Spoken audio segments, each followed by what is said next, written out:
La tercera práctica que tengo con ustedes es fondo de ojo, ya les había advertido, va a ser un lunes, ¿ok? Porque necesito que haya mucha oscuridad para poder hacerlo de mejor manera. ¿Cuántos son ustedes? 30. Son...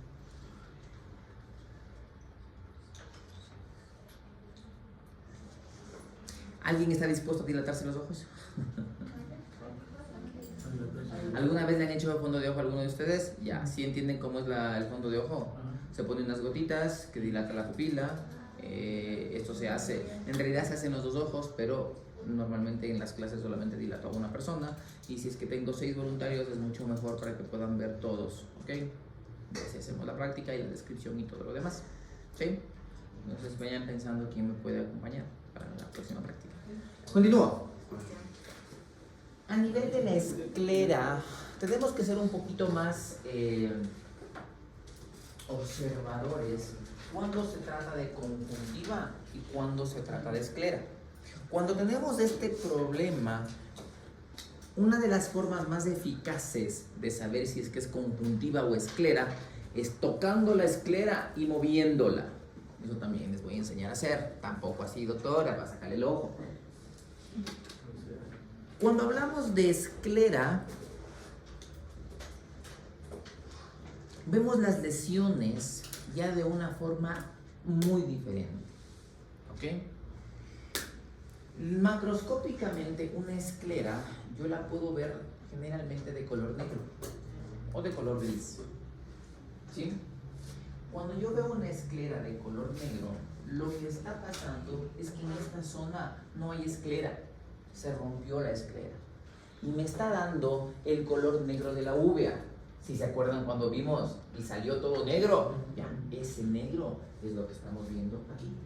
La esclera está acá, perdón, voy a apagar un poco. La esclera está aquí, se rompió todo, se retrajo la esclera, está desgarrada para atrás y el otro cachito de la esclera está acá atrás. Esto debería estar pegado acá adelante. ¿Por qué sucede eso? Existen muchas enfermedades autoinmunológicas. Dentro de ellas, la que más tememos los oftalmólogos, la artritis.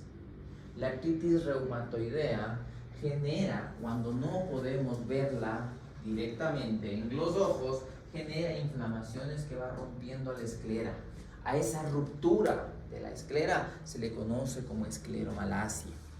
¿Ok? Existe algo con lo que se supone que hacemos un poco de identificación, pero si ustedes dan cuenta, entre este y este, es mucha la diferencia, ¿sí? Es demasiado la diferencia. Comenzamos a ver la disposición de los vasos sanguíneos, de la coloración del ojo, la disposición de la esclera, y en el otro se puede ver tranquilamente la esclera en el trasfondo. Se desclera, se desclera, se desclera, y se ve parchecitos negros. A esos parchecitos negros se llama melanosis oculi. Corresponde a los vasos sanguíneos perforantes de la esclera. Estos vasos son vasos epiesclerales que perforan la esclera para irse a la parte interna del ojo y formar una sección que se llaman vorticosas. Esta perforación, como rompe la esclera, hace que un poquito de ese negro que vimos del día de la práctica salga, esa melanina, y mancha el ojo. En ocasiones es poquito, en ocasiones es bastante. ¿De qué depende mucho? De la cantidad de melanina que contenga ese ojo, ¿ok? En el día de la práctica haremos un poquito más de énfasis. A eso se lo conoce como melanosis oculi. Siguiente. Vamos a revisar la cámara anterior. Esto es más complicado. Si nosotros podemos tener una lámpara de hendidura o por lo menos una luz de hendidura es esto, es una luz que es de forma de línea. Apuntamos al ojo y lo que nos va a dar son dos líneas. Una línea, la más transparente, corresponde al reflejo de la córnea. La línea amarilla más brillante corresponde al reflejo del iris. Entonces, mentalmente nosotros sabemos que si es que esta es la córnea y este es el iris, entre los dos espacios lo que queda es la cámara anterior, ¿sí? La cámara anterior existe de dos tipos. Puede ser una cámara amplia o una cámara estrecha. Generalmente, cuando es una cámara estrecha, hay complicaciones, porque recuerden que el ángulo de esta cámara, este ángulo de aquí, Ahí contiene la malla trabecular que nos ayuda para regular la presión intraocular. Seré más específico cuando veamos glaucoma. Siguiente. Mentira, espérenme. Esto es para todas las personas que en algún momento me acompañen en la práctica. Esto es a lo que me refiero, ¿ok? Cuando les pido que miren la línea de arriba y cuando les pido que miren la línea de abajo. Cuadrar este tipo de cosas, imaginarse, es para poder entender muchas cosas más que van a pasar en el examen físico. Por ahora, eso. Siguiente. Bien. La cámara anterior es un espacio que contiene líquido, pero cuando no contiene líquido, contiene otra cosa, ya estamos hablando de anomalías. Cuando contiene un líquido blanquecino, ese líquido blanquecino normalmente suelen ser leucocitos degradados, técnicamente pus, ¿ok? No se aplica el término pus en oftalmología porque nosotros a este tipo de cosas, a este tipo de leches, las podemos encontrar de dos tipos: las infecciosas y las no infecciosas o estériles. No doy más información porque ya lo veremos más después, pero cuando nosotros vemos este tipo de leche en la cámara anterior, eso se llama hipopión. Técnicamente son leucocitos degradados que pueden o no pueden contener infección. Siguiente, no es blanco, es rojo, es sangre. Esto normalmente se produce por lesiones traumáticas. Se rompió algo adentro del ojo. A esta sangre se la conoce como hipema. ¿Ok? Siguiente. Siguiente. Cámara anterior. Dos últimos. Iris, pupila y cristalino. Siguiente. El iris, lo que nosotros tenemos que fijarnos cuando hacemos ya una evaluación del iris es técnicamente la estructura. Que contenga grietas, que contenga fibras y que contenga músculos. Estas grietas, estas fibras y los músculos. Que contenga grietas, que contenga fibras y que contenga músculos. Eso se lo puede ver directamente al microscopio. La pupila suele ser un agujero. Este agujero tiene que portarse como tal. Tiene que existir dilatación y contracción, miosis y midriasis. Siguiente. Una de las cosas que nosotros tenemos que observar es la forma de la pupila. ¿Ok? La forma de la pupila puede ser redonda, que tiene que ser redonda, o puede adoptar cualquier otro tipo de forma. Cuando adopta una forma diferente, a eso se le conoce como discoria. Cuando esa forma diferente involucra un pedazo de estructura totalmente grande, es decir, hay una ausencia de un pedazo de iris, a eso se le conoce como coloboma. El coloboma no solamente existe de iris, también existe coloboma a nivel del párpado, a nivel del iris, a nivel de la coroides y a nivel de la retina también. Y esto hay que solicitar, por favor, que el oftalmólogo derive qué es lo que está haciendo, qué es lo que está viendo en realidad. Hacer un fondo de ojo y ver si es que solamente se mantiene en el iris o se mantiene en alguna otra parte más. Siguiente.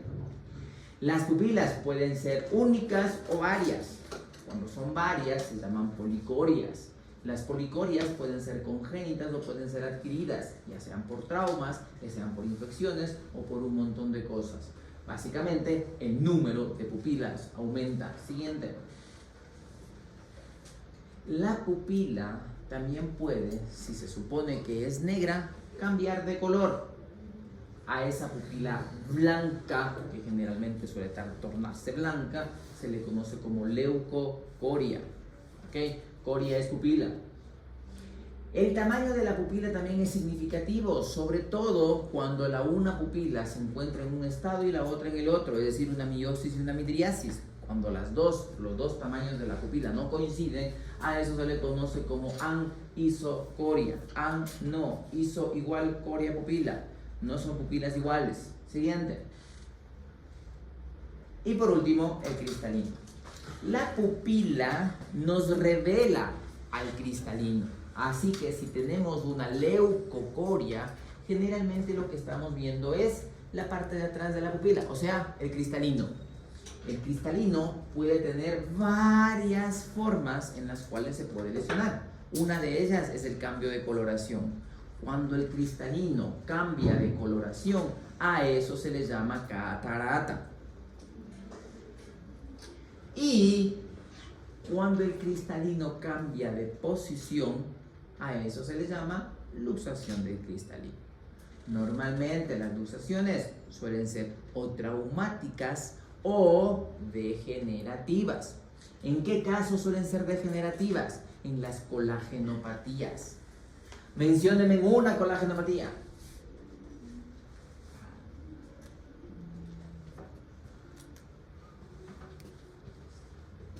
Me encanta ese silencio, debería preguntar más. Doctora, una colagenopatía. ¿Cómo que no? Ya se olvidaron del lupus eritematoso, ya se olvidaron de la enfermedad de Ehlers-Danlos, ya se olvidaron de enfermedades como el Wegener, ya se olvidaron de enfermedades, el síndrome de Down, la galactosemia inclusive, que genera una colagenopatía secundaria. Hay un montón de enfermedades que producen esto, ¿ok? Y me falta uno, el síndrome de Turner también, ¿ok? Todos esos pueden producir colagenopatías primarias o secundarias. Y en estos casos, como el ojo es una bola de colágeno, las estructuras del ojo se comienzan a dañar. Las más chiquitas suelen ser las fibras de la zónula, lo que sostiene el cristalino. Siguiente, ¿cuál es la última? Sí. Eso es examen físico 1. Todo lo que es segmento anterior. Nos falta ver segmento posterior. Pregunten. Debo.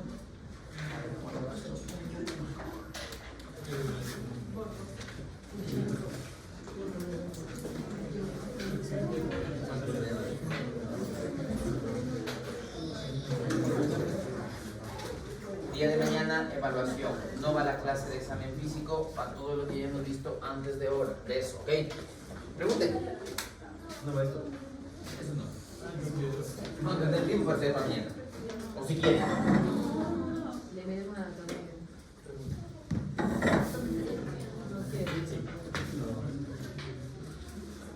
Errores de refracción, anatomía, vía visual. Otras temas, no hay más.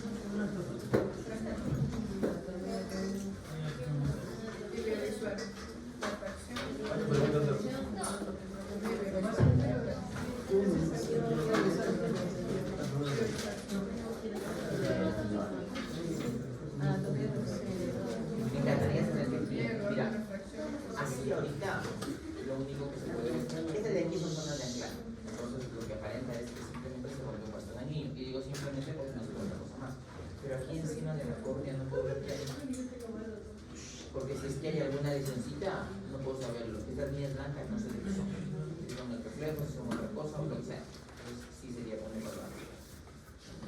Bien, ¿cuándo le dice este paciente?